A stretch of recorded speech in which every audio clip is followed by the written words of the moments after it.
Morning, son. Let's have a little chat. The bond between Helen Mirren's character Maeve Harrigan and her grandson Eddie, played by Anson Boone, is without a doubt the most perplexing character dynamic in Paramount Plus's crime drama MobLand.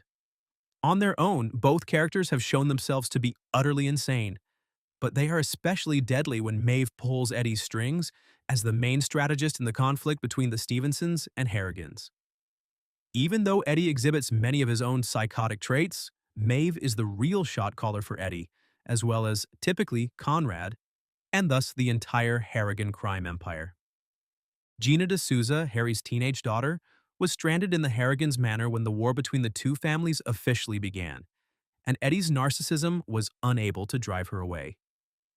Despite seeing through Eddie's humorously incompetent attempts to act compassionate lure her, she found comfort in his embrace and her dread and indignation at effectively being forced into captivity. But in MobLand Episode 9, Maeve makes it plain that she does not want Gina near her cherished grandchild, raising doubts about the nature of her own bond with him. Maeve warning, Gina, away from Eddie is about status and Harry. It appears that Maeve's desire to keep Gina away from Eddie stems from her false sense of pride. The Harrigan grandmother believes Eddie deserves someone deserving of his upbringing, since she has an old-fashioned royalty-nobility mentality, which Maeve has further exaggerated in her mind. She is not a suitable consort for Eddie because she is the daughter of one of the Harrigans' laborers.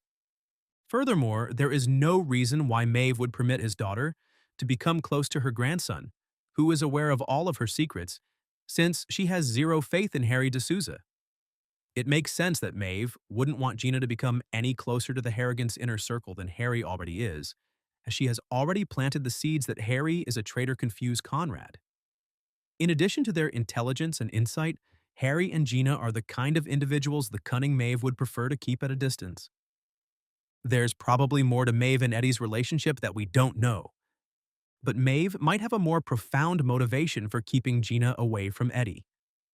The vibe between the two has been odd ever since Maeve took cocaine out of her bra to give to her grandson, especially when it was revealed that Maeve was responsible for Eddie's manipulation.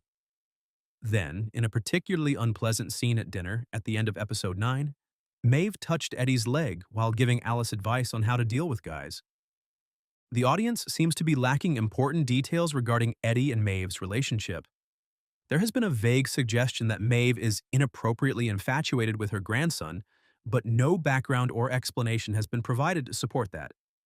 In any case, their relationship is much more complicated than a grandmother merely taking care of her sole grandson. It could be interpreted as a simple illustration of Maeve Harrigan's genuine instability. Why did Eddie tell Conrad? About Maeve? Conrad confronts Eddie when he wakes up in his room at the beginning of Episode 9. Although their chat takes place off-screen, it is revealed that over the previously described meal, Eddie gave his grandfather, who initially had many of his own doubts, confirmation of everything Maeve had been planning. At first glance, it appears odd that Eddie would give up his biggest supporter because Conrad persuaded him to do so, as Maeve has apparently always looked out for him.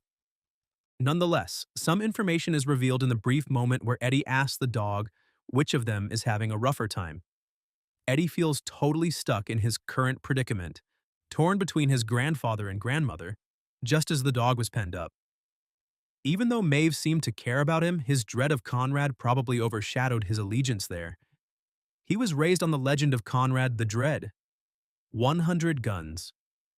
Harrigan, the most dreaded criminal lord in London. Eddie knows what will happen if he doesn't comply with Conrad's demands, therefore they take precedence. MobLand Episode 9 doesn't rule out Eddie being Conrad's son.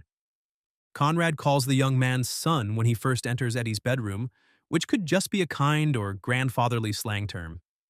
It might, however, be a fleeting hint as to Eddie's true identity, that he is, in fact, Conrad's son with Bella Harrigan. The viewer is aware that Conrad was with Bella when she was only 20, and Conrad was over 50 years old before her marriage to Kevin.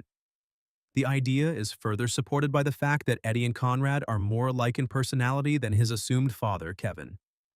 Furthermore, when Alan Rusby, his former jail guard, brought up Kevin's child in Episode 9, Kevin reacted angrily. After Maeve's reference to Kevin's other brother in Episode 8, That is the second time Kevin has lost control. The other brother Maeve suggests might inherit the Harrigan empire, according to the widely held belief that Eddie Harrigan is Conrad's son rather than Kevin's. But it's odd that Maeve would be so protective of Eddie if he's actually Conrad's illegitimate child. One would assume she would despise him as much as she despises Serafina. But when you consider all Maeve has encouraged Eddie to do, the whole situation begins to make sense. Maeve persuaded him to murder Tommy Stevenson, which only served to endanger his life as the primary object of Richie Stevenson's vengeance. She also put him in his grandfather's crosshairs by making him participate in her schemes against Conrad.